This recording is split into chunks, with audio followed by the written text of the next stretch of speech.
Nós vamos embarcar direto para a Itália, porque o presidente da República, Jair Bolsonaro, está desembarcando na Itália, no aeroporto de Roma. Vejam aí as imagens da aeronave da Força Aérea Brasileira. Daqui a pouquinho o presidente Jair Bolsonaro desembarca.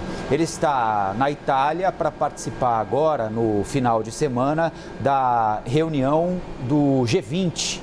Reunião de cúpula do G20. São imagens ao vivo que nós acompanhamos do Aeroporto Internacional de Ciampino, que serve a capital italiana. O presidente Jair Bolsonaro desembarca com a comitiva brasileira, segue para a Embaixada do Brasil em Roma, onde deve ficar hospedado. O único compromisso agendado para o presidente da República, compromisso oficial agendado para hoje, sexta-feira, é uma reunião com o presidente da Itália, Sérgio Mattarella, no Palácio do Quirinal, que é a sede do governo italiano.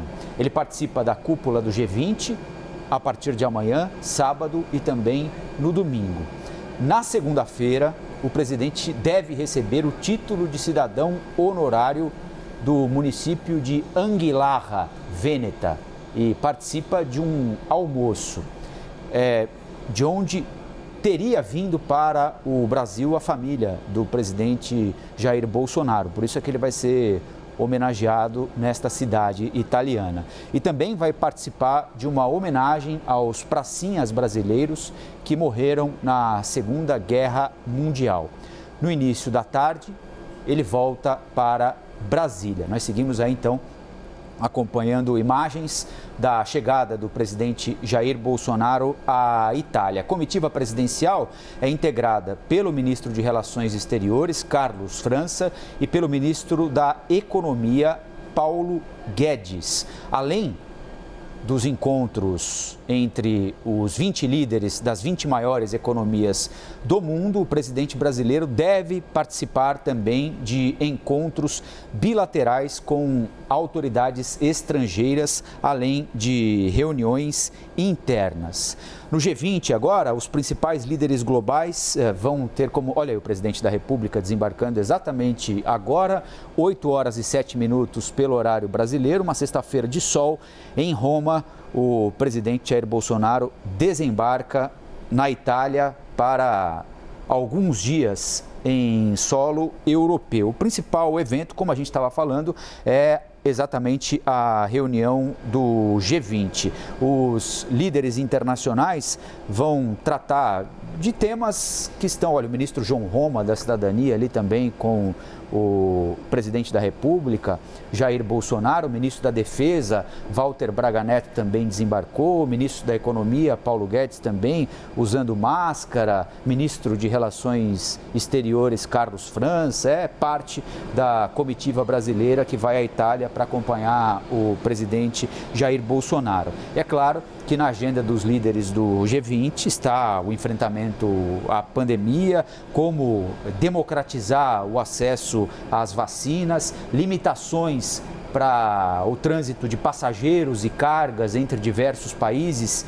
impostas e algumas ainda vigentes por causa da pandemia, saúde, tecnologia, meio ambiente, a situação climática no planeta, né? Lembrando que agora, a partir de domingo, começa a cúpula da ONU para o meio ambiente em Glasgow, na Escócia, no Reino Unido, enfim, são os temas que estarão na ordem do dia dos líderes do G20, que foi criado lá em 1999, por causa daquela sequência de crises dos anos 90. A partir de 99, os líderes das 20 maiores economias do mundo passaram a se encontrar rotineiramente e frequentemente para discutir assuntos comuns entre eles. Neste ano aqui, assim como já aconteceu no ano passado, com reunião virtual, é claro que a pandemia deve monopolizar os temas. E se a Priscila Asbeck estiver aqui com a gente ainda, eu queria conversar um pouquinho com a Priscila sobre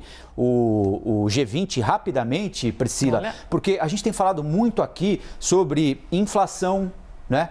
E nós temos um momento muito ruim aqui, mas a inflação está alta na Alemanha, a inflação está alta nos Estados Unidos, quase que de maneira generalizada, né? Um pouco pior aqui, mas ruim em diversos outros lugares, né? A gente até falava nos Estados Unidos chegando a 5%, né? Eles não estão habituados com uma inflação de 5%. A Alemanha, inflação recorde desde a década de 90.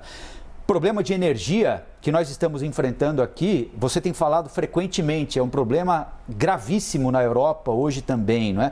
Então, do ponto de vista econômico, como se recuperar do baque da pandemia, ou seja, a agenda é extensa, né, Priscila?